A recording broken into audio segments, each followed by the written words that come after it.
الحمد لله نحمده ونستعينه ونستغفره ونؤمن به ونتوكل عليه ونعوذ بالله من شرور أنفسنا ومن سيئات أعمالنا من يهده الله فلا مضل له ومن يضلله فلا هادي له وأشهد أن لا إله إلا الله وحده لا شريك له وأشهد أن سيدنا ومولانا محمدا عبده ورسوله أما بعد فقد قال الله تعالى في القرآن الكريم وفي الفرقان المجيد بعد أعوذ بالله من الشيطان الرجيم بسم الله الرحمن الرحيم واخفض لهما جناح الذل من الرحمة وقل رب ارحمهما كما ربياني صغيرا صدق الله العلي العظيم وقال نبينا صلى الله عليه وسلم رضا ربي في رضا الوالدين أو كما قال عليه الصلاة والسلام புகழும் புகழ்ச்சியும் ஏக வல்லோனாகிய எல்லாம் வல்ல அல்லாஹுவுக்கே உரித்தாக்கட்டுமாக. மேலும் அவனுடைய சாந்தியும் சமாதானமும் எம்பெருமானார் ரசூல் கரீம் ஸல்லல்லாஹு அலைஹி வஸல்லம் அன்னவர்கள் மீதும் அன்னாரின் குடும்பத்தார்கள் மீதும் அன்னாரின் அடிச்சுவற்றை அடிப்பிரலாமல் பின்பற்றி வந்த உத்தம சத்திய சஹாபாக்கள், தாபிஈன்கள், தபா தாபிஈன்கள், ஷுஹதாக்கள், நாதாக்கள், இவ்வுலகில் வாழ்ந்து கொண்டிருக்கக்கூடிய முஃமினான ஆண்கள் பெண்கள் அனைவரின் மீதும் அல்லாஹுடைய அன்பும் அருளும் என்றென்றும் நின்று நிலவட்டுமாக.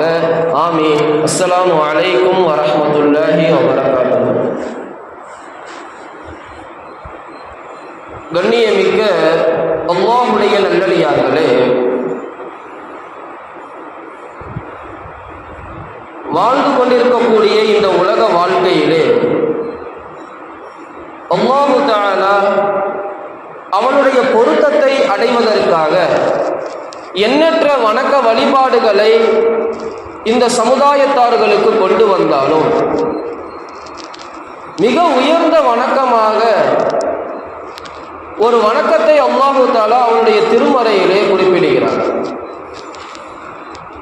காலங்கள் அந்த கியாமத்து நாளை சென்றடைகிற போது அந்த ஒரு வணக்கம் மட்டும் இந்த உலகத்தார்களினுடைய விஷயங்களிலே மிகவும் பலகீனமாக இருந்து கொண்டிருக்கிறது.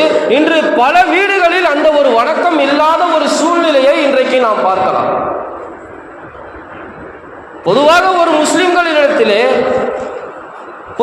முஸ்லிம்களிடத்திலே வணக்க வழிபாடுகள் என்று சொன்னால், உயர்தரமான வணக்கங்கள் என்று சொன்னால் அவர்கள் அழகாக குறிப்பிடுவார்கள். ஐநேர தொழுகையை அந்த குறித்த நேரத்தில் தொழுவது, ரமலானினுடைய மாதங்களில் நோன்பு நோற்பது, தான தர்மங்கள் செய்வது, ஹஜ்ஜி யாத்திரைகள் செய்வது, இது அல்லவா வணக்க வழிபாடுகள் என்று சொல்லுவார்கள். ஆனால் அல்லாஹு தஆலா அவனுடைய திருமறையிலே உயர்தரமான ஒரு வணக்கங்களிலேயே இன்னொரு ஒரு வணக்கம் என்னவென்று சொன்னால் ரப்பில் வாலிதை, அதாவது தாய் தந்தையரிடத்திலே மிக கண்ணியமாக நடந்து கொள்ளுதல். தாய் தந்தையருக்கு உபகாரம் செய்வதை அல்லாஹு தஆலா ஒரு வணக்கமாக ஆக்கியிருக்கிறார்.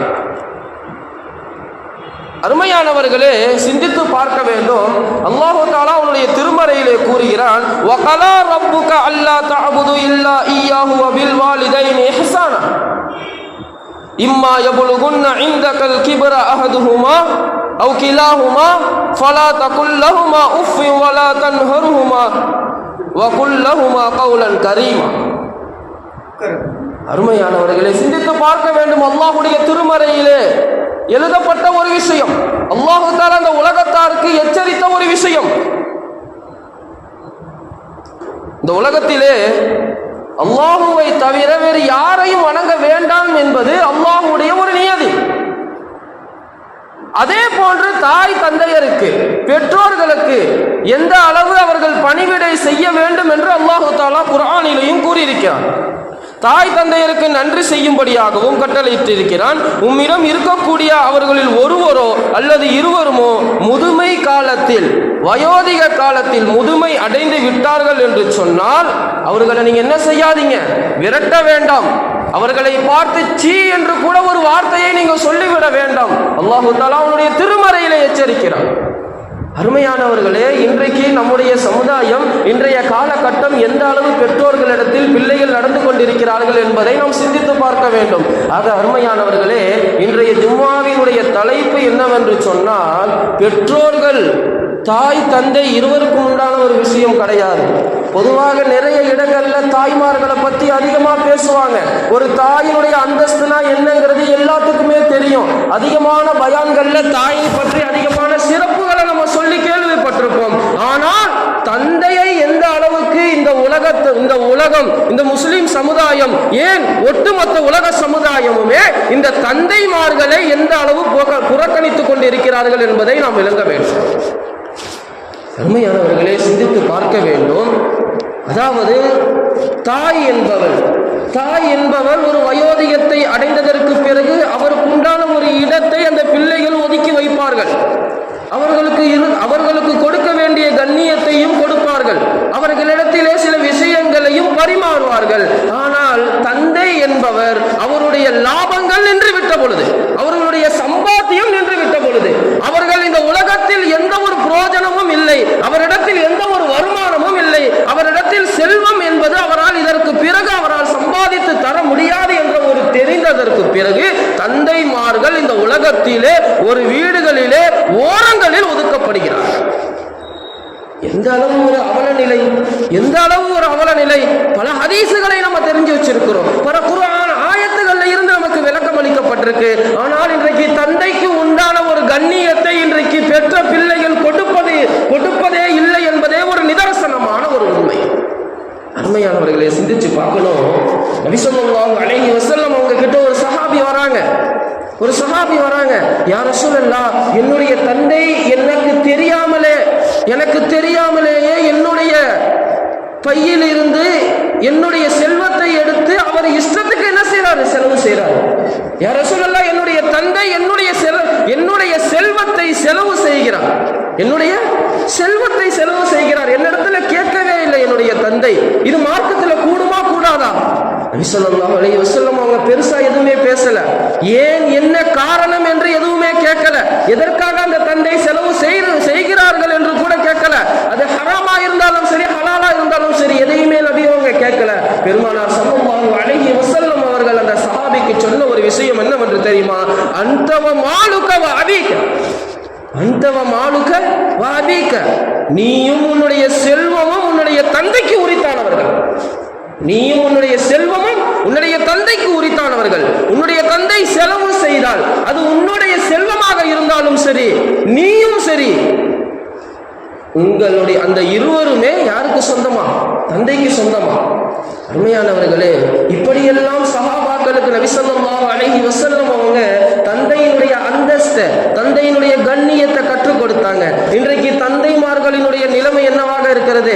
தாய் ஒரு வயதை அடைந்ததற்கு பிறகு அவர்களுக்கு உண்டான மரியாதைகள் வந்துட்டு தான் இருக்கும். அவங்களுக்கு சில விஷயங்கள் நடந்துட்டு தான் இருக்கும். அவங்களை யாரும் கைவிட மாட்டாங்க. ஒரு சில இடங்கள்ல வேற தாய் தந்தை இருவரையுமே இன்றைக்கு நம்ம நிறைய இடங்கள்ல முதியோர் இல்லங்கள்ல பார்க்கலாம். ஆனால் தந்தை என்பவர் அவருடைய லாபம், அவருடைய வருமானம் நின்றதற்கு பிறகு இந்த உலகத்தில் அவர் எப்படிங்க ஒரு மூலையில ஒதுக்கப்படுறாரு. இதுதான் இஸ்லாமிய சமுதாயம் சொல்லி கொடுத்திருக்கிறார். இன்றைக்கு தந்தைமார்களிடத்தில் எத்தனை பிள்ளைகள் அதிகமாக மஷூரா செய்யறாங்க, அதிகமான அறிவுரை கேட்கிறாங்க, அதிகமாக கண்ணியம் கொடுக்கறாங்க. நிறைய விஷயங்கள் நபி ஸல்லல்லாஹு அலைஹி வஸல்லம் அவங்க சொல்றாங்க. தந்தை இறந்ததற்கு பிறகு தந்தைக்கு ஒரு மகன் செய்யக்கூடிய, மகனாக இருந்தாலும் சரி மகளாக இருந்தாலும் சரி, தந்தை இறந்ததற்கு பிறகு, தந்தை மண்ணறைக்குள் சென்றதற்கு பிறகு அவர்களுடைய பிள்ளைகள் எந்த அளவு அவர்களுக்கு உபகாரம் செய்ய வேண்டும், எந்த அளவு உபகாரம் செய்ய வேண்டும். பெருமானார் ஸல்லல்லாஹு அலைஹி வஸல்லம் அவங்க சொல்றாங்க, உங்களுடைய தந்தை இறந்து விட்டாங்கன்னு சொன்னா உங்களுடைய தந்தையினுடைய சகோதரர்களை, அது சிறிய தந்தையாக இருக்கட்டும் பெரிய தந்தையாக இருக்கட்டும், உங்கள் தந்தையினுடைய சகோதரர்களை நீங்க என்ன பாருங்க, தந்தையினுடைய அந்தஸ்துல பாருங்க, அவங்களை நீங்க அந்தஸ்துல பாருங்க, அவங்களுக்கு நீங்க என்ன செய்யுங்க, அவங்களுடைய பேச்சை கேளுங்க. ஏன் சொன்னா தந்தையினுடைய சொல்லு மாதிரி இந்த உலகத்துல வேற எந்த சொல்லு இருக்காது பிள்ளைகளுக்கு. தந்தையினுடைய அறிவுரை மாதிரி இந்த உலகத்துல வேற எந்த அறிவுரையுமே கிடைக்காது. அப்படி ஒரு இல்மியினுடைய ஒரு கடலாக தந்தை மாறி இருக்கும் பொழுது, ஆனால் இன்றைக்கு உலகத்தில் இருக்கக்கூடிய பெற்ற பிள்ளைகள் எங்கெங்கோ சென்று அறிவுரைகள் கேட்கிறார்கள். தவிர தந்தை இடத்துல இன்னைக்கு சரியான விளக்கங்கள் தெரிந்துக்க முடியல. காரணம், அவங்க தந்தைய விளங்கல. அருமையானவர்களை சிந்திச்சு பார்க்கணும். நபி ஸல்லல்லாஹு அலைஹி வஸல்லம் அவங்களுடைய தந்தை நபி அவங்களுடைய தந்தையை எப்ப இழந்தாங்க? நபி அவங்க கருவுல இருக்கும் போதே அவங்களுடைய தந்தையை இறந்துட்டாங்க. அதற்கு பிறகு அவங்களுடைய சிறிய தந்தையாக இருக்கட்டும், அவங்களுடைய பெரிய தந்தை அபூ தாலிப் ரலியல்லாஹு அன்ஹு அவங்க, அப்பாஸ் ரலியல்லாஹு அன்ஹு அவங்க என்ன செஞ்சாங்க? கண்ணியப்படுத்தினாங்க. அவங்களுடைய பேச்சுக்களை கேட்டாங்க. அல்லாஹ் ரசூல் ஆக்கிட்டான், அல்லாஹ் நபியாக ஆக்கிட்டான். யாருக்கிட்டையும் எந்த ஒரு விஷயமும் சொல்லணுங்கிற தேவையில்லை, நபிக்கு ஒரு முடிவு எடுக்கணுங்கிற தேவையில்லை. இருந்தாலும் கூட அல்லாஹ்வினுடைய கட்டளை வந்தாலும் கூட நபி அவர்கள் அப்பாஸ் ரலியல்லாஹு அன்ஹு அவங்க இடத்துல சில விஷயங்களை சொல்லுவாங்க. நபி அவங்களுடைய இறுதி முத்திரை இருக்கிறது அல்லவா, நபி அவங்களுடைய முதுகிலே ஹத்மே நுபுவத்தினுடைய முத்திரை இருக்கும். அந்த முத்திரையை முத்தமிடுவதற்கு நபி அவர்கள் ஒருபோதும் அனுமதி அளித்தது கிடையாது. இருந்தும் கூட அப்பாஸ் ரலியல்லாஹு அன்ஹு அவங்க, நபி அவர்களுடைய பெரிய தந்தையாகிய அப்பாஸ் ரலியல்லாஹு அன்ஹு அவங்க என்ன செஞ்சாங்கன்னு சொன்னா, நபி அவங்களுடைய முதுகில் என்ன செய்வாங்க? அந்த முத்திரையை முத்தமிடுவாங்க. கண்ணியமானவர்களே, இது போன்று நபி அவர்கள் எந்த அளவு தந்தை இருந்திருந்தால் நபி அவர்கள் எந்த அளவு இருந்திருப்பார்கள்? தந்தை இல்லாமலேயே தந்தையினுடைய சகோதரர்களுக்கு அவ்வளவு கண்ணியம், அவர்களுடைய அவ்வளவு சொல் பேச்சை கேட்டு, அவர்களுடைய பேச்சுக்களை கேட்டு, அவர்களுடைய சொற்பொழிவுகளை கேட்டு வளர்ந்தார்கள் எமது கண்மணி நாயகம் ஸல்லல்லாஹு அலைஹி வஸல்லம் அவங்க. எந்த அளவு மார்க்கத்தில் தந்தைமார்களுக்கு முக்கியத்துவம் கொடுக்கப்பட்டிருக்கு, இன்றைக்கு தந்தைமார்கள் எந்த அளவு புறக்கணிக்கப்பட்டு கொண்டிருக்கிறார்கள். அருமையானவர்களே, ஒரு முறை அப்துல்லா பின் உபை என்ற ஒரு முனாஃபிக், நயவஞ்சகம் உடையவன், அவன் இஸ்லாத்திற்கு எதிரான நிறைய சூழ்ச்சிகள் செய்தவர். அவர் என்ன செஞ்சிட்டாருங்க? வஃபாத் ஆயிட்டாரு. அவருடைய ஜனாஸால நபி ஸல்லல்லாஹு அலைஹி வஸல்லம் அவங்க கலந்துக்கிட்டாங்க. அவருக்கு கஃன் இடப்படுது. நபி அவங்க சொன்னாங்க, இந்த ஜனாஸாவை, இந்த அப்துல்லா இப்னு உபையுடைய கஃனை என்ன செய்யுங்க? கஃனை மாத்திட்டு என்னுடைய ஒரு ஆடையை எடுத்து இவருக்கு கஃன் செய்யுங்கன்னு சொன்னாங்க. சஹாபாக்கள் எல்லாம் ஆச்சரியப்பட்டார்கள், சஹாபாக்கள் எல்லாம் வியந்து பார்த்தார்கள். யா ரசூலல்லாஹ், இவர் இஸ்லாத்தில் மிகப்பெரிய ஒரு எதிரி, மிகப்பெரிய ஒரு சூழ்ச்சிக்காரர், மிகப்பெரிய சூட்சமக்காரர். இவருக்கு நீங்க என்ன செய்ய? உங்களுடைய ஒரு பொன்னான, உங்களுடைய மேனியில் பட்ட அந்த ஆடையை இவருக்கு நீங்க கஃனாக அணிவிக்கிறீங்களா அப்படின்னு சஹாபாக்கள் கேட்கும் போது நபி ஸல்லல்லாஹு அலைஹி வஸல்லம் அவங்க சொன்னாங்க, பத்ர் போர்க்களத்தில் என்னுடைய தந்தை அப்பாஸ், என்னுடைய பெரிய தந்தை அப்பாஸ் ரலியல்லாஹு அன்ஹு என்ன செஞ்சாங்க? மக்காவினுடைய சூழ்ச்சியின் காரணமாக எதிர்படையில இருந்தாங்க. நம்ம முஸ்லிம் படையில இருந்தோம். நம்ம படையிலே யார் இருந்த? அந்த அப்துல்லா இப்னு உபை என்ற ஒரு முனாஃபிக்னு சொன்னா இங்க ஒன்று சொல்லிட்டு வெளியில போய் அங்க ஒன்று சொல்றது, அந்த ஒரு தன்மை உள்ளவன் அவன் இருந்தான். என்ன செஞ்சாரு? அப்பாஸ் ரலியல்லாஹு அன்ஹு அவங்களுக்கு அந்த போர்க்களத்துல காயங்கள் ஏற்பட்டு அவங்களுடைய ஆடைகள் எல்லாம் என்ன செஞ்சிருச்சு? கிழிஞ்சிருச்சு. அவங்களுடைய ஆடைகள் என்ன செஞ்சிருச்சு? கலண்டு விழுந்துருச்சு. அந்த நேரத்துல யாராவது என்னுடைய பெரிய தந்தைக்கு, யாராவது என்னுடைய தந்தைக்கு இந்த ஏதாவது ஒரு ஆடையை அணிவியுங்கள் என்று சொல்லும் போது அந்த நேரத்தில் அப்துல்லா இப்னு உபை என்ற இந்த ஒரு முனாஃபிக்கு தான் என்ன செஞ்சார்? ஆடை அணிவித்தாரு. ஆக அருமையானவர்களே, இதுல இருந்து நம்ம என்ன கத்துக்கணும்னு சொன்னா, நபி அவங்க எதிரின்னு கூட பார்க்கல. எதிரியா இருந்தாலும் என்னுடைய தந்தைக்கு அவர் உதவுனவர், எதிரியா இருந்தாலும் என்னுடைய தந்தைக்கு அவர் உதவுனவர், அதனால நான் அவரை கண்ணியப்படுத்துறேன். அப்ப எந்த அளவு நம்ம தந்தைமார்களை, அந்த தந்தையை நம்ம எந்த அளவுக்கு நம்ம என்ன செய்யணுங்க? கண்ணியப்படுத்தணும். அவங்களுக்கு எவ்வளவு மரியாதை கொடுக்கணும். மார்க்கத்தில் எவ்வளவு விஷயங்கள் சொல்லப்பட்டிருக்கு. இன்றைக்கு என்ன செய்வது கிடையாது. ஒரு வயதிற்கு பிறகு தந்தைமார்களுக்கு சரியான மரியாதை செலுத்துவது என்பது கிடையாது. அருமையானவர்களே, ஹஜ்ரத் அபூ ஹுரைரா ரலியல்லாஹு அன்ஹு அவங்க கடை வீதியில 2 நபர்கள் நடந்து சென்று கொண்டிருக்கிறாங்க. ஒரு வயதான ஒரு நபர் நடக்கிறாரு, அவருக்கு முன்னால ஒரு நபர் நடக்கிறாரு. அந்த நபரை அழைத்து அபூ ஹுரைரா ரலியல்லாஹு அன்ஹு அவங்க கேட்கிறாங்க, உங்களுக்கு பின்னாடி வரக்கூடிய அந்த நபர் யார் என்று கேட்கிறாங்க. அதற்கு அந்த மனிதர் சொல்றாரு, இவர் என்னுடைய தந்தை, நாங்க 2 பேரும் ஒரு வேலையை என்ன செஞ்சுக்கிட்டு இருக்கிறோம்? போய்கிட்டு இருக்கிறோம். அபூ ஹுரைரா ரலியல்லாஹு அன்ஹு சொல்றாங்க, நீ சுன்னத்துக்கு பெரிய ஒரு மாற்றத்தை பண்ணிட்ட, சுன்னத்துக்கு பெரிய ஒரு மாற்றத்தை பண்ணிட்ட. உன்னுடைய தந்தையை முன்னால் நடக்க விட்டு நீ பின்னால் செல்ல வேண்டும். உன்னுடைய தந்தைக்கு பின்னால் நீ செல்ல வேண்டும். உனக்கு பின்னால் உன் தந்தை செல்வது சுன்னத்திற்கு மாற்றமான ஒரு செயல். உன்னுடைய தந்தைக்கு உண்டான ஒரு கண்ணியத்தை நீ என்ன செய்யணும்? கொடுக்கணும். அதே போன்று ஒரு 4 விஷயங்களை சொல்றாங்க. முதலாவது இந்த விஷயத்தை சொல்றாங்க, தந்தையை முன்னால விட்டு நீங்க என்ன செய்யுங்க? பின்னால போங்க. 2வது ஒரு விஷயம் சொல்றாங்க, ஒருபோதும் உங்களுடைய தந்தையை நீங்க என்ன செஞ்சிடாதீங்க? ஓர கண்ணால பாத்துறாதீங்க. உங்களுடைய கண்கள் பயத்தினால என்ன செய்யணும்? பயத்தினால முன்னால என்ன செய்யணும்? மஹ்ஷர் மைதானத்தில் நீங்க நின்று கொண்டிருக்கும் பொழுது உங்களுடைய கண்கள், உங்களுடைய உங்களுடைய மேனிகள் நடுங்கும் அல்லவா? அதே போன்று உங்களுடைய தந்தையை நீங்கள் பார்த்தீர்கள் என்று சொன்னால் உங்களுடைய கண்கள் என்ன செய்யணும்? பரிதவிக்க வேண்டும். உங்களுடைய கண்கள் நடுங்க வேண்டும்.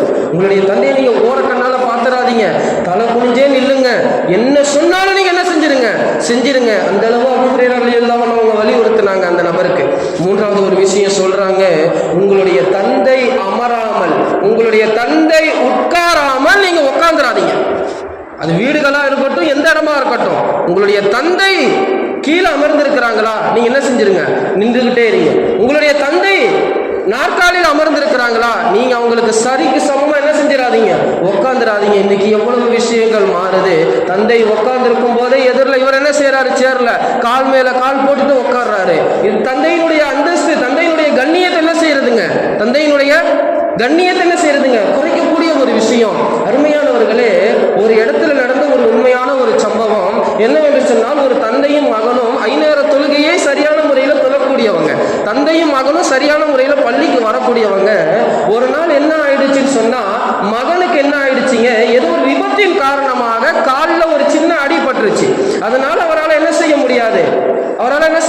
சரியான முறையில் நடக்க முடியாது, தொழுகையை சரியான முறையில் தொழுக முடியல. இருந்தாலும் கூட தந்தையினுடைய கையை பிடித்து கொண்டு அவர் என்ன செய்யறாரு? பள்ளிவாசலுக்கு வராரு. பள்ளிவாசலுக்கு வந்து அந்த தொழுகையினுடைய இகாமத்தினுடைய நேரம் வந்துருச்சு. தக்பீர் சொல்றாங்க, தக்பீர் கட்டுறாங்க.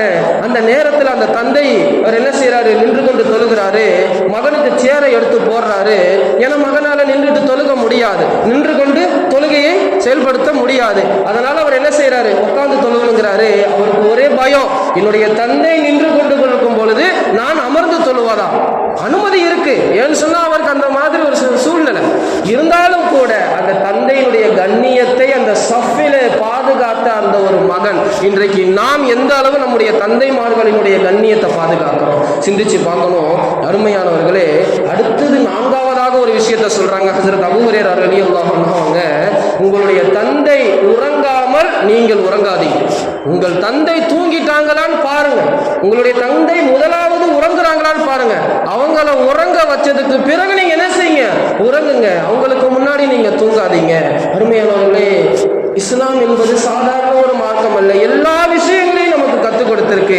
ஆனால் பல பாவங்களிலும் பல சூட்சமங்களின் காரணமாக இன்றைக்கு இந்த மாதிரி விஷயங்கள் எல்லாம் தெரியாமல் மார்க்கத்தில் புதைந்து போய் கொண்டிருக்கிறது. அருமையானவர்களே, நபி ஸல்லல்லாஹு அலைஹி வஸல்லம் அவங்க தந்தைமார்களுக்கு, தாய்மார், பெற்றோர்களுக்கு எந்த அளவு மரியாதை கொடுத்திருக்கிறாங்க. மன் ஸஆ அலா வாலிதைஹி ஃபஹுவ ஃபீ ஸபீலில்லாஹ், ஃபீ ஸபீலில்லாஹ். அதாவது எவர் தாய் தந்தையருக்கு உபகாரம் செய்கிறாரோ, எவர் தாய் தந்தையருக்கு பணிவிடை செய்கிறாரோ அவர் அல்லாஹ்வுடைய பாதையில இருக்கிறாரு. அல்லாஹ்வுடைய பாதையில போறதுன்னா என்னங்க?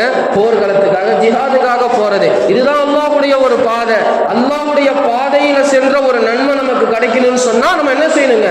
தாய்மார்களுக்கு, தந்தைமார்களுக்கு என்ன செய்யணும்? பணிவிடை செய்யணும். அவர்களுக்கு உபகாரம் செய்யணும். அவங்களை ஒதுக்க கூடாது. அவர்களுடைய பேச்சை கேட்க வேண்டும். அவர்கள் மீது நாம் பாசம் வைக்க வேண்டும், பிரியம் வைக்க வேண்டும். இன்றைக்கு இது சமுதாயத்தில் ஆக குறைவாக ஆகிவிட்டதே உண்மை. அருமையானவர்களை சிந்தித்து பார்க்க வேண்டும். அதாவது நபி அவங்க சொல்றாங்க, இந்த ஒரு விஷயத்தை, இந்த ஒரு ஹதீஸுக்கு மன் ஸஆ அலா வாலிதைஹி ஃபஹுவ ஃபீ ஸபீலில்லாஹ்ங்கற இந்த ஒரு ஹதீஸுக்கு ஒரு அழகான ஒரு விளக்கத்தை கொடுக்குறாங்க நபி ஸல்லல்லாஹு அலைஹி வஸல்லம் அவங்க. ஒரு சஹாபி, ஒரு வாலிபர் என்ன செய்யறாரு? ஒரு வாலிபர் இடத்துல, ஒரு வாலிபரை பற்றி நபி அவங்க கிட்ட கேட்கிறாங்க, யா ரசூலுல்லாஹ், இந்த ஒரு நபர் நம்ம கூட என்ன செஞ்சிட்டாங்க? போர்க்களத்துக்கு வந்துட்டாங்க சொன்னா, ஜிஹாதுக்கு வந்துட்டாங்கன்னு சொன்னா இஸ்லாத்துல மிகப்பெரிய ஒரு வெற்றி இருக்கு அப்படின்னு சொல்லும் போது நபி அவங்க சொல்றாங்க, அவர் வந்தா என்ன செய்யலாம்? வெற்றி பெறலாம். இருந்தாலும் அவருக்கு தாய் தந்தை இருக்கிறாங்க, அவங்க வயோதிகமா இருக்கிறாங்க. அவங்களுக்கு உபகாரம் செய்வதற்காக, பணிவிடை செய்வதற்காக அவர் என்ன செய்யறாரு? இருக்கிறாரு. இதுவும் என்னதுங்க? ஃபீ ஸபீலில்லாஹ். இதுவும் ஃபீ ஸபீலில்லாஹ். சுப்ஹானல்லாஹ். எப்பேற்பட்ட ஒரு பாக்கியம், எப்பேற்பட்ட ஒரு பாக்கியம். தலை தனியாக, கால் தனியாக, கை தனியாக, உடல் தனியாக, ரத்தமும் சதையுமாக போர்க்களத்தில் சிந்தி நமக்கு கிடைக்கக்கூடிய நன்மையை அல்லாஹ் தஆலா தாய் தந்தையரை என்ன செய்யறது? பணிவிடை செய்வதன் மூலமாக வைத்திருக்கிறது. ஹஜ்ஜி உம்ரா செஞ்சா எவ்வளவு பெரிய ஒரு பாக்கியம். இன்றைக்கு எவ்வளவு பேருடைய கனவு லட்சியமாக இருக்கிறது. அல்லாஹ்வுடைய காபத்துல்லாவை பார்ப்பது எவ்வளவு பெரிய ஒரு லட்சியமாக கொண்டிருக்கிறார்கள், அதற்காக தொகைகள் எல்லாம் செல்வங்கள் எல்லாம் சேர்த்து வைக்கிறார்கள் அல்லவா.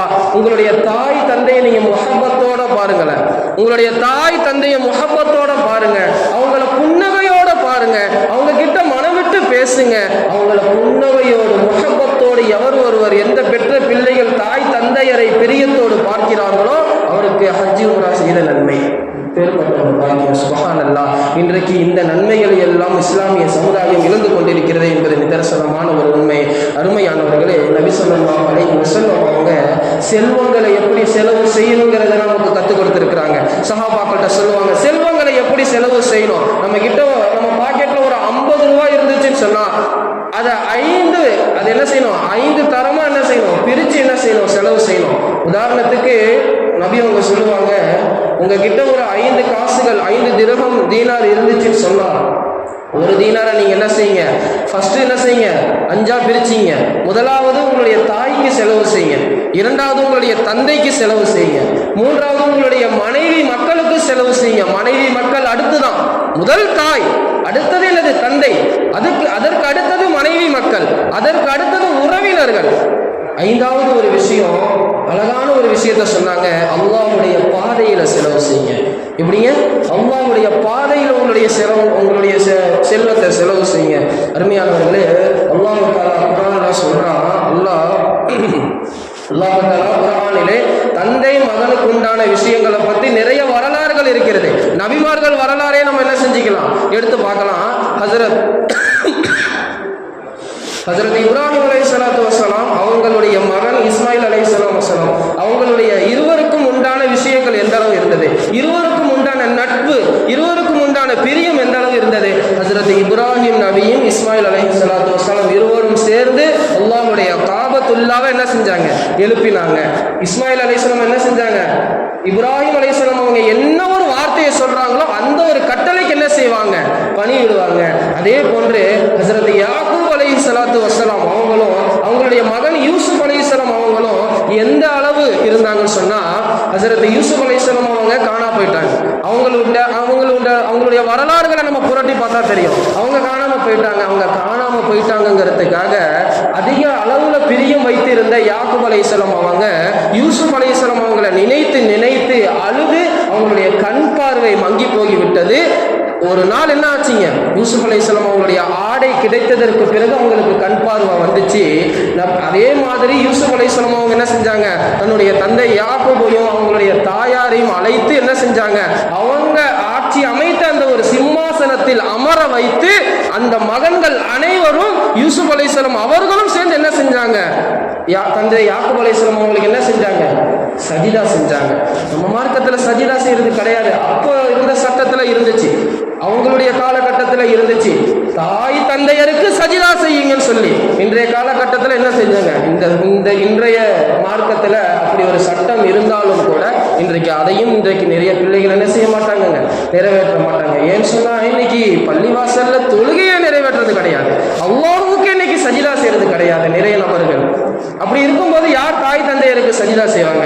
அருமையானவர்களே, விளங்க வேண்டும். நபி ஸல்லல்லாஹு அலைஹி வஸல்லம் அவங்க சொன்னாங்க, எனக்கு அத்தா கிடையாது, எனக்கு தாய் தந்தை கிடையாது, நான் ஒரு யத்தீமாக ஒரு அனாதையாக நான் வளர்ந்தேன், என்னுடைய சிறிய தந்தை பெரிய தந்தையின் மூலமாக நான் வளர்ந்தேன், நான் நபியாக இருக்கிறேன், நான் உம்மத்திற்கு தொழுகை நடத்தக்கூடியவனாக இருக்கிறேன், நான் இஷாவுடைய தொழுகையை தொழுது கொண்டிருக்கும் பொழுது சூரத்துல் ஃபாத்திஹாவை ஓதி கொண்டிருக்கும் பொழுது என்னுடைய தாய் தந்தை உயிரோடு இருந்து என்னை அழைத்தார்கள் என்று சொன்னால் நான் அந்த தொழுகையை விட்டு நான் என்னுடைய தாய் தந்தைக்கு சென்று நான் பணிவிடை செய்வேன். சுப்ஹானல்லாஹ். நபி உங்களுடைய ஒரு வார்த்தை, இந்த ஒரு வார்த்தைக்கு உலமாக்கள் விளக்கம் கொடுக்கிறாங்க. ஃபர்லான தொழுகையை தொழுதுகிட்டு இருக்கும் போது தாயோ தந்தையோ அழைத்தாங்கன்னு சொன்னா நம்ம தொழுகையை விடலாமான்னு கேட்டா விடக்கூடாது. ஆனா நஃபிலான தொழுகையை ஒருத்தர் தொழுகிறாரு, உதாரணமாக முஹாவுடைய தொழுகையை தொழுகிறாரு, நஃபிலான வணக்க வழிபாடுகளில் ஈடுபடுறாரு, அந்த நேரத்தில் பெற்றோர்கள் அழைக்கிறாங்கன்னு சொன்னா தாராளமா என்ன செய்யலாம், தொழுகையை விட்டுட்டு என்ன செய்யலாம், போய் அவங்களுக்கு பணிவிட செய்யலாம். இப்போ வீட்டில் ஒருத்தவங்க தொழுதுட்டு இருக்கிறாங்க, இது இந்த ஒரு சட்டம் எல்லாரும் தெரிஞ்சிக்கக்கூடிய ஒரு சட்டம். வீட்டில் பெண்கள் தொழுகிறாங்கன்னு சொன்னால் பெண்கள் தொழுகிறாங்க, இது தாய் தந்தையாக இருந்தாலும் சரி கணவனாக இருந்தாலும் சரி, இவங்களை மனதில் உயர்ந்த அளவில் யார் நினைத்து வைக்கிறாங்களோ, வீட்டில் தொழக்கூடியவங்க என்னுடைய கணவன் தான் எனக்கு எல்லாம், என்னுடைய தாய் தந்தையருக்கு அவ்வளவு நான் கண்ணியம் கொடுப்பேன் அப்படின்னு யார் நினைக்கிறாங்களோ அவங்க வீட்டில் தொழுதுகிட்டு இருக்கிறாங்க. வெளியில கதவு டாப்பால் போட்டிருக்குன்னு சொன்னா, உள்ள டாப்பால் போட்டிருக்குன்னு சொன்னா, வெளியில யாராவது வந்து கணவனோ அல்லது தாய் தந்தையரோ அழைக்கிறாங்கன்னு சொன்னா தொழுகையும் தொழுகணும், அதை விடவும் கூடாதுங்கிறதுக்காக அவங்க என்ன செய்யலாம், தாராளமா என்ன செய்யலாம், தொழுது கொண்டே போய் நம்ம என்ன செய்யலாம், தக்பீர் கட்டிய நிலையிலேயே நம்ம போய் என்ன செய்யலாம், கதவை என்ன செய்யலாம், திறக்கலாம். அதுக்குன்னு நடந்து போகக்கூடாது. அதற்கு ஒரு அடிக்கும் அல்லாஹு அக்பர் அல்லாஹு அக்பர் அல்லாஹு அக்பர்னு அந்த கிப்லாவை முன்னோக்கியவாறு என்ன செய்யணும், நகர்ந்து கொண்டு அந்த கதவை திறக்கணும். சலாம் சொல்லக்கூடாது, எதுவுமே சொல்லக்கூடாது. அதே போன்று திரும்பவும் எந்த இடத்துல நின்று தொழுதமோ அந்த இடத்துக்கு வந்துடணும். இதெல்லாம் ஒரு சட்டம். இதெல்லாம் என்னங்க, இதெல்லாம் தெரிந்து வைத்திருக்கக்கூடிய ஒரு சட்டம். ஆக அருமையானவர்களே, சிந்திச்சு பார்க்கணும். இன்றைக்கு தாய் தந்தையருக்கு, இன்றைக்கு தந்தைமார்களுக்கு எந்த அளவு இன்றைக்கு கண்ணியங்கள் கொடுக்கப்படுது. அதே மாதிரி அல்லாஹ் தஆலா மூசா அலைஹிஸ்ஸலாத்து வஸலாம் அவங்க கிட்ட சொல்லுவார், மூசாவே நான் எந்த வார்த்தையை தெரியுமா மிகவும் ரொம்ப மோசமான வார்த்தைன்னு சொல்றேன். என்ன இடத்துல கேட்டா, யாருங்க, உலகத்தார்கள் சொல்லக்கூடிய விஷயம் கிடையாது, அல்லாஹ் ரப்பல் ஆலமீன் சொல்லக்கூடிய ஒரு விஷயம்.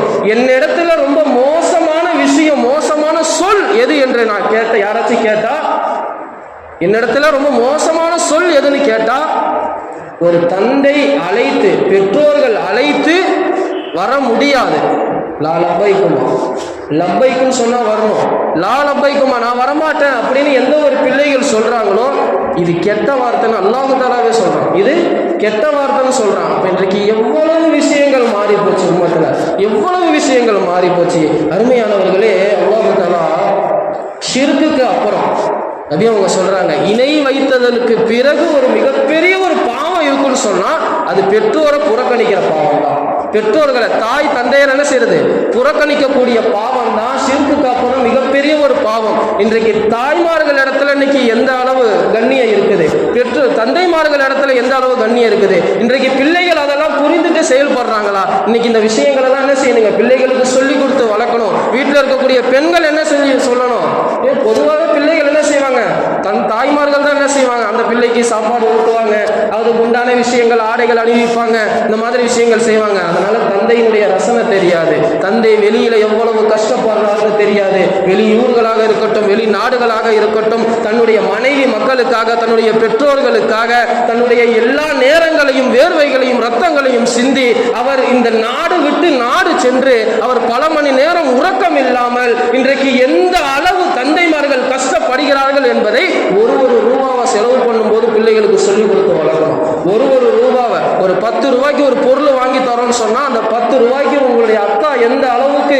கஷ்டப்பட்டு இருக்கிறாங்க, இந்த 10 ரூபாய் சம்பாதிக்கிறதுக்கு அந்த அத்தா எவ்வளவு கஷ்டப்பட்டு இருக்கிறாங்கன்னு சொல்லி என்ன செய்யணும், பிள்ளைகளுக்கு சொல்லிக் கொடுத்து அந்த அருமையை சொல்லிக் கொடுத்து அந்த பாடத்தை புகட்டி இன்றைக்கு பிள்ளைகளை வளர்க்க வேண்டும். கண்ணியமானவர்களே, சிந்திச்சு பார்க்கணும், எவ்வளவோ விஷயங்கள் மாறிடுச்சு. அதாவது ஃபலுல் இப்னு யஹ்யா என்ற ஒரு நபர், தாபியீன்கள் காலத்தில் வாழ்ந்த ஒரு நபர், ஃபலுல் என்ற மகன், யஹ்யா என்ற ஒரு தந்தை, இருவருமே சிறைச்சாலையில் இருக்கிறாங்க. ஒரு குற்றத்தின் காரணமாக இரவு நேரங்கள் ஆயிடுச்சு, குளிருடைய காலம், குளிர்காலம், ஃபஜ்ருடைய தொழுகையை தந்தை தொழுக வேண்டும் என்பதற்காக அவங்க என்ன செய்யறாங்க, உது செய்யறதுக்காக தண்ணி எடுக்கிறாங்க. ஆனா தண்ணி பாத்திரம் என்ன செய்யுதுங்க, ரொம்ப குளிர்ச்சியா இருக்கு, தண்ணி ரொம்ப குளிர்ச்சியா இருக்கு, ஒரே ஒரு விளக்கு மட்டும்தான் எரிஞ்சுக்கிட்டு இருக்கு. விடிய விடிய அந்த தந்தை உறங்கும் பொழுது அந்த மகன் விடிய விடிய விழித்து கொண்டு அந்த விளக்கு மேல என்ன செய்யறாரு, அந்த பாத்திரத்தை வைத்து என்ன செய்யறாரு, சூடு ஏற்றுறாரு. காலையில தந்தை எழுந்திருக்கிறாரு, தண்ணி ரொம்ப குளிர்ச்சியா இருக்குமே, எப்படி சூடா இருந்துச்சு, அத்தான் நான் வந்து தூங்கவே இல்லை, விடிய விடிய நீங்க முது செய்யணும், நீங்க தொழுவணுங்கிறதுக்காக நான் என்ன செஞ்சிருக்கிறேன், உங்களுக்கு நான் பணிவிடை செஞ்சுட்டு இருக்கிறேன். சுபஹானல்லாஹ். 2வது நாள் அந்த தந்தை என்ன செஞ்சிட்டாரு, விளக்க அணைச்சிட்டு தூங்கிட்டாரு. 2வது நாள் விளக்க அணைச்சிட்டு தூங்கிட்டாரு. அவர் என்ன செய்யறாரு, அந்த குளிர் நேரத்துல தந்தை என்ன செய்யக்கூடாது, விளக்கை ஏற்றி டிஸ்டர்ப் பண்ணக்கூடாது, அவரை தொந்தரவு செய்யக்கூடாது. அதுக்காக என்ன செய்யறாரு, அந்த பாத்திரத்தை தன்னுடைய ஆடைக்குள்ள வைத்து அவருடைய உடல் சூட்டின் காரணமாக அந்த பாத்திரத்துல சூட்டை ஏத்துறாரு. சுபஹானல்லாஹ். எப்பேற்பட்ட ஒரு பாக்கியம். அதுக்கு பிறகு அந்த தந்தையை கேட்கிறாரு, அந்த தந்தை அவருக்காக துவான் செய்யறாருங்க. அந்த தந்தை என்ன செய்யறாரு, துவான் செய்யறாரு. எவ்வளவு விஷயங்கள் மாறி போயிடுச்சு. இன்றைக்கு தந்தைமார்களுக்கு எந்த அளவு இந்த உம்மத்துல இன்னைக்கு கண்ணியம் இருக்குது. ஒரு அளவுதான், ஒரு சம்பாத்தியம் நின்றுச்சா, அவர்கிட்ட இருந்து சம்பாத்தியம் வரலையா, அவருக்கு வயசாயிடுச்சா, அப்படியே மூலையில ஒதுக்கிறது. அவர்கிட்ட எந்த ஒரு அறிவுரை கேட்பது கிடையாது, எதுவுமே சொல்றது கிடையாது, போயிட்டு வரது கூட என்ன சொல்றது கிடையாது, ஒரு சலாம் கூட சொல்றது கிடையாது. தாயினுடைய அருமை தாயினுடைய அருமை எப்ப தெரியுங்க? மனைவி வந்ததற்கு பிறகுதான் தெரியும். தந்தையினுடைய அருமை, தந்தையினுடைய அருமை, தந்தைமார்களினுடைய அருமை. அவர் வெளியில் சென்று வேலைக்கு சென்று அவர் ஒரு ரூபாய் சம்பாதிக்கும் பொழுதுதான் அந்த தந்தையினுடைய அருமை என்பது தெரியும். தந்தையினுடைய அருமை, அவர் தந்தை மன்னரைக்குள் சென்றதற்கு பிறகுதான் தந்தையினுடைய அருமை தெரியும். என்னுடைய அத்தா இருந்திருந்தா இன்னைக்கு என்ன இந்த அளவுக்கு விட்டுருக்க மாட்டாரு. இன்னைக்கு எங்க அத்தா இருந்திருந்தா இன்னைக்கு நான் இந்த அளவுக்கு நான் ஆகியிருக்க மாட்டேன். தந்தையினுடைய அருமை என்பது அப்ப இருக்கும்போது தெரியாது. அருமையானவர்களே, எத்தனையோ நபர்களுக்கு பெற்றோர்கள் கிடையாது. அவர்களிடத்துல கொண்டு போய் சேர்ந்து சொல்லணும். அவங்க கிட்ட கேட்டு பாருங்க, எந்த அளவு தந்தைகள் தாய்மார்கள் பெற்றோர்களுடைய விஷயத்தை பத்தி சொல்லுவாங்க. இன்றைக்கு எல்லாம் இருந்தும் கூட நம்ம என்ன செய்யறோங்க? அதை எல்லாத்தையுமே கைவிட்டு கொண்டிருக்கிறோம். அருமையானவர்களே, சிந்திச்சு பார்க்கணும். உமர் ரலியல்லாஹு அன்ஹு அவங்களுடைய காலத்துல கிலாப் என்ற ஒரு நபர் அவருடைய தாய் தந்தையை கூட்டிட்டு மதீனாவுக்குள்ள வராங்க. சஹாபாக்கள்கிட்ட கேட்கிறாங்க, இந்த சிறந்த அமல் எதுன்னு சொல்லும் போது சஹாபாக்கள் சொல்றாங்க, ஜிஹாதுக்கு போறதுதான் மிக சிறந்த ஒரு அமல்னு சொல்றாங்க. உடனே என்ன செய்யறாங்க? உமர் ரலியல்லாஹு அன்ஹு அவங்க கிட்ட போய் சொல்றாங்க, நான் என்ன செய்ய போறேன்? நானும் ஜிஹாதுக்கு வரேன்னு சொல்லும்போது, உங்களுடைய தாய் தந்தை ரொம்ப வயசானவங்க, அவங்களுக்கு நீங்க என்ன செய்யணும்? பணிவிடை செய்யணும். இல்ல, நான் என் தாய் தந்தையை நான் என்ன செஞ்சிடறேன்? அவங்களுக்கு சொல்லி புரிய வைக்கிறேன், என்னுடைய நன்மைகளை சொல்லி புரிய வைக்கிறேன்னு சொல்லி தாய் தந்தையருக்கும் புரிய வைத்து அவர் என்ன செஞ்சிடறாரு? போர்க்காலத்துக்கு போயிடுறாரு. ரொம்ப நாள் ஆயிடுச்சு. ஒரு கட்டத்துக்கு மேல பெற்றோர்கள் என்ன செஞ்சிட்டாங்க? மறந்துட்டாங்க. பிள்ளையே என்ன செஞ்சிட்டாங்க? ஒரு கட்டத்துக்கு மேல மறந்துட்டாங்க. வயதானவங்கள் அல்லவா, மறந்துட்டாங்க. ஒரு தோட்டத்தில் அவங்க ரெண்டு பேரும் வேலை பார்த்துட்டு இருக்கிறாங்க. அந்த தோட்டத்தில் ஒரு புறா தன்னுடைய குஞ்சை என்ன செய்யுதுங்க? அப்படியே அதனுடைய ரெக்கையை வைத்து அணைக்குது. அதுக்கு என்ன செய்யுது? அதை கொஞ்சி கொலாவறதை பார்க்கறாங்க. அந்த தாய்க்கும் தந்தைக்கும் கண்ணீர் வருகிறது, பிள்ளையினுடைய நினைப்பு வருகிறது. உமர் ரலியல்லாஹு அன்ஹு இடத்துல போய் கேட்கறாங்க, யா உமர், நீங்க என்ன செய்யுங்க? என்னுடைய பிள்ளைய நான் பார்க்கணும், என்னுடைய பிள்ளைய பார்க்கணும். யார் கேட்டாங்க? உமர் கிட்ட. உமர் ரலியல்லாஹு அன்ஹு அவங்க எப்பேற்பட்ட ஒரு சஹாபி. யா உமர், என்னுடைய பிள்ளைய பார்க்கணும், என்னுடைய பிள்ளைய நீங்க வர சொல்லணும்னு சொன்னா நான் என்ன செஞ்சிருவேன்? மைதானத்துல போய் நின்று நான் சாபம் விட்டுருவேன்னு சொன்னால உமர் ரலியல்லாஹு அன்ஹு அவங்க கடிதம் எழுதுறாங்க. அவருடைய பிள்ளை அழைக்கப்படுறாங்க. பிள்ளை அழைக்கப்பட்டவன எடுத்தோன்னே கொண்டு போய் பிள்ளையை சேர்க்கல. அந்த மகனை தந்தை கிட்டேயோ தாய்கிட்டேயோ போய் சேர்க்கல. உங்க தந்தைக்கும் தாய்க்கும் நீங்க என்ன உபகாரம் செஞ்சீங்க வாழ்நாள்ல அப்படின்னு சொல்லும் போது, அமீருல் முஃமினீனே உமர் ரலியல்லாஹு அன்ஹு அவங்களை பார்த்தவங்க சொல்றாங்க, யா ஹலீஃபாவே, நான் என்னுடைய தந்தை என்னுடைய பெற்றோருக்கு நான் என்ன செய்வேன்? அவங்க காலையில் எழுந்த உடனே நான் என்ன செய்வேன்? அவங்க தூங்கி எழுந்துற வரையும் நான் என்ன செய்வேன்? சிறந்த ஒட்டகத்திலேயே எந்த ஒட்டகம் அதிகமாக பால் தருமோ அந்த ஒரு ஒட்டகத்தினுடைய பாலை பிடித்துட்டு நான் என்ன செய்வேன்? நிற்பேன். அவங்க கிட்ட நான் என்ன செய்வேன்? அவங்க எழுந்தது உடனே நான் தான் என்ன செய்வேன்? என்னுடைய கரத்தால் நான் பாலை கொடுப்பேன் அப்படின்னு சொல்லும் போது மிக சிறந்த ஒரு அமலா இருக்குது. அவங்களுடைய தந்தையை வர சொல்றாங்க. அவங்களுடைய தந்தையை உட்கார வைத்து ரெண்டு பேரையும் பார்த்துக்க விடலை. அந்த ஒரு சம்பவம் நடக்குது. உடனே தந்தை சொல்றாரு, உங்களுடைய மகனை பார்த்தீங்கன்னா நீங்க என்ன செய்வீங்கன்னு சொன்னானே, என்னுடைய மகனை பார்த்தா நான் என்ன செய்வேன்? கண்ணீர் விட்டு அழுதுருவேன். என்னுடைய மகன் தான் எனக்கு அவ்வளவு பிடிக்கும் அப்படின்னு சொன்னானே, அந்த தந்தை வந்து உட்காடுறாங்க.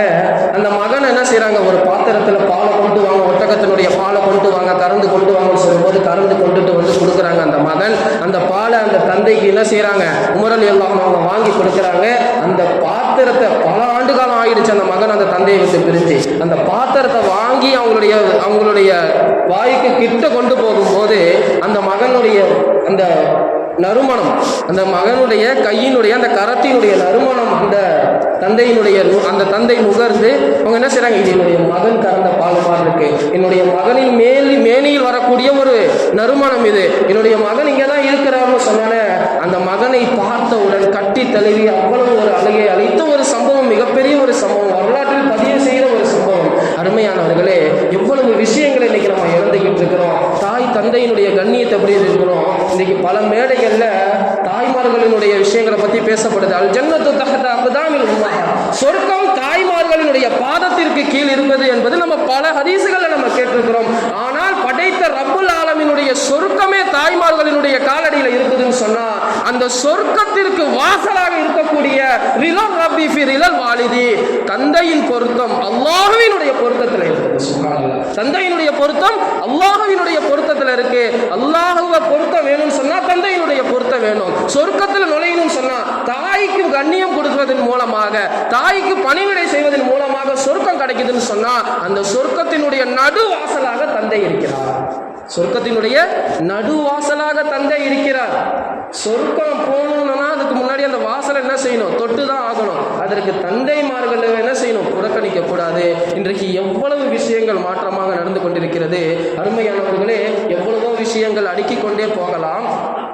மகன் தந்தைக்கு உள்ள உறவு கூட இன்னைக்கு நிறைய இடத்துல துண்டிச்சிருச்சு.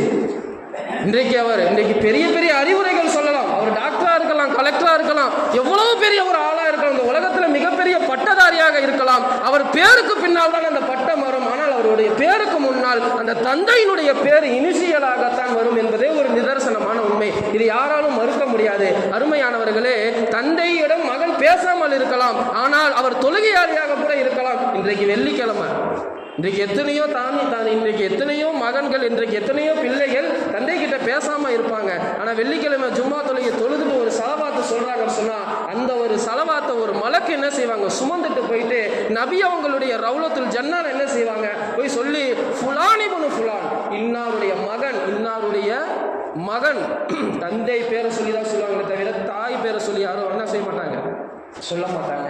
இப்போ கண்ணியமானவர்களை எந்த அளவு இருக்கும், இன்னைக்கு நம்ம எந்த அளவு கண்ணியம் கொடுக்குறோமோ அதே கண்ணியம் நாளைக்கு நமக்கு கிடைக்கும். இன்னைக்கு பெற்றோர்களை நம்ம ஒதுக்கணும்னு சொன்னா பெற்றோர்கள் என்ன செய்யணும், வருது பெற்றோர்களை விரட்டிட்டேன்னு சொன்னா, பெற்றோர்களை தாய் தந்தையை பார்த்துச்சு என்று சொன்னா, அவங்களுடைய அழைப்புக்கு பதில் அளிக்கணும்னு சொன்னா நாளைக்கு இதே நிலைமை தான் என்னங்க நமக்கும் வரும். அல்லாஹ் தஆலா நம்ம இந்த